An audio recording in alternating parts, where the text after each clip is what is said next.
Hello, Younger Old here, welcome to my channel. The last time I attempted to do a feature on the ST Sprint, I took it out for a spin and to get some video footage and called in at my mate's house. And if you see my video how a good day can turn into a bad day, you'll realise that I dropped it on some gravel. Well, it's all been resprayed now and relatively happy with the job. Not perfect, but a lot better than it was. The only difference I've made is the chrome fairing trim panels there. I did spray them black and put the red pinstriping on, but I just decided to do a little bit of that sticker graffiti on the top.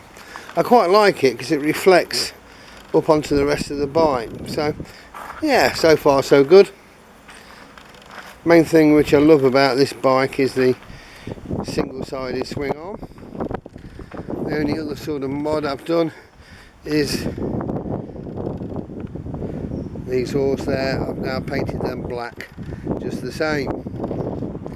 They were like a, not chrome, but like a silver finish, but I think, you know, black is the new chrome. So anyway, cue the intro, stay tuned and see what I think to the bike.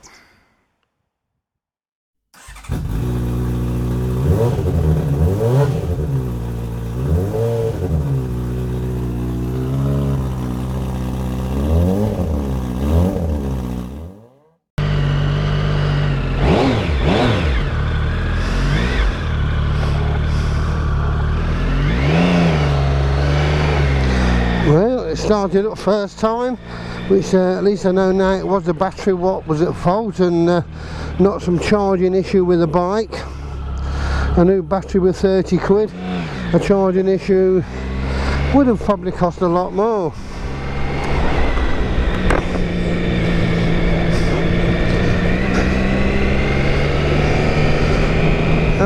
When I've ridden this bike before, I went down the motorway when I did Ride to the Wall. Yeah, it's a very competent bike. Okay, it's got about 120-130 brake horsepower. So I can't compare it to my Kawasaki because obviously that's just over 200.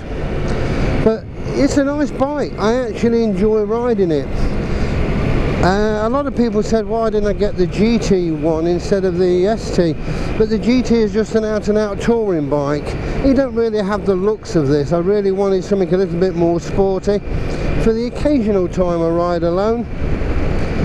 But so far so good, I quite like it. One of the main reasons is value for money. I mean, this is a 10 plate, so it's 9 years old. It's got, when I picked it up, it had under 15,000 miles on the clock, so it's you know, good mileage for the year. It's got a full service history, and its last major service was done in July, so it was only a few miles ago. So at £3,300, I thought it was a good deal, considering they were offering me you know, £500 more than anybody else was on the Speed Triple. So yeah, it's good. You can buy them quite a lot cheaper. I've seen these bikes going for, you know, 2,500. Okay, they're going to be older and have more miles on, but it just seems a lot of bike for your money.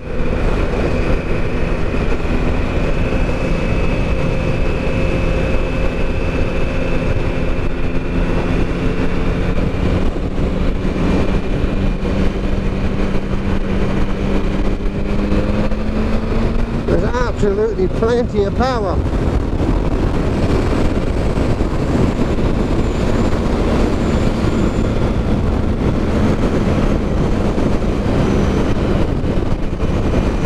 This is a single, 60 mile an hour limit. I'm just there for overtaking straight up to 60, no problem. So there is plenty of usable power.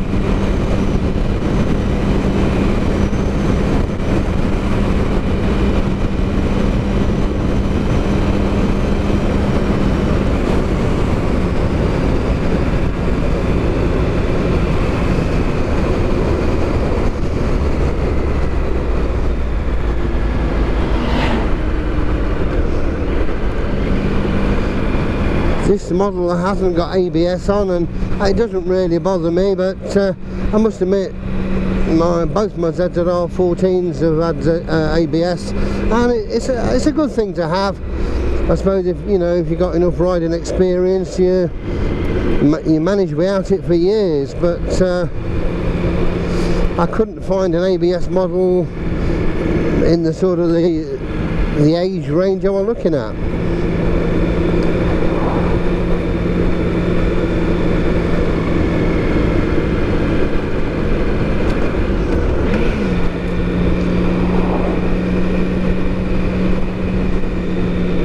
It's quite flickable through the bends. It does handle a bit like a sports bike. They call it a sports tourer. When I was at Ride to the Wall, I was talking to some people who it was an ST owners club who were there. Nice guys, gave me some great advice regarding the panniers.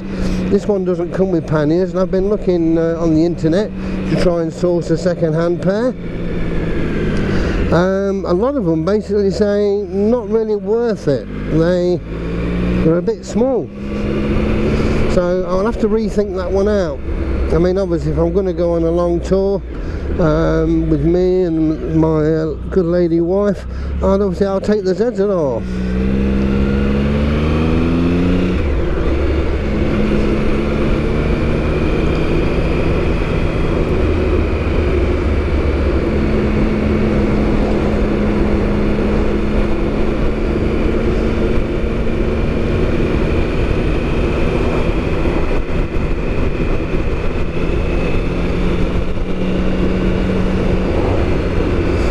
Nice in the bends, you can sort of lean it, flick it into the bends quite nice.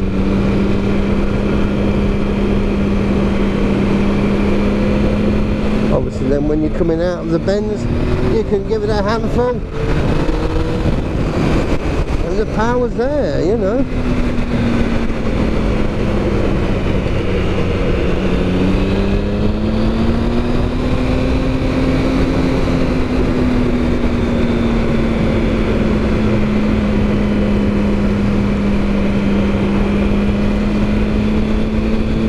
If anyone's thinking of a bike like this, or you want a reasonable bike for not a lot of money, I think these are a good buy. No complaints with it. I actually enjoy riding it.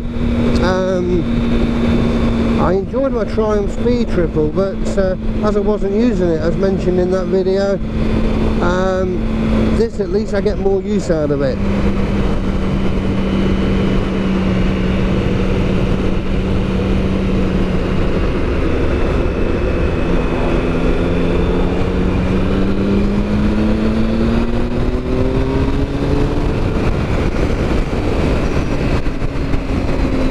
If you were going solo touring, I think the panniers, and if you have a top box on, yeah, you'll have plenty of room. My wife's not keen on the top boxes. It does make it a bit harder to get off and on the bike. Top box does sit quite high on this. So, I can use this for a lot of things. I've got some throw over panniers, so should we go down to our caravan for a few days, we need to take some clothes, yeah, we can take the throw overs. But if I'm out on a tour or anywhere going, longer distance, I do prefer to have the lockable cases. Okay, national speed limit here, let's just give it a bit of a blast.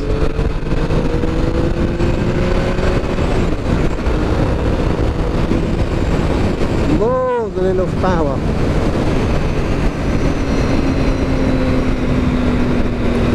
So to sum up, yeah, if you're looking for a good bike, I would certainly give these a look. They look good, they perform good, the parts are pretty cheap on the auction sites, there's loads of accessories and that available. So have a look round, grab yourself a bargain. So I hope you've enjoyed this video. Thank you for looking. Please tick and subscribe, it doesn't cost anything. And as always, bye for now, ride safe.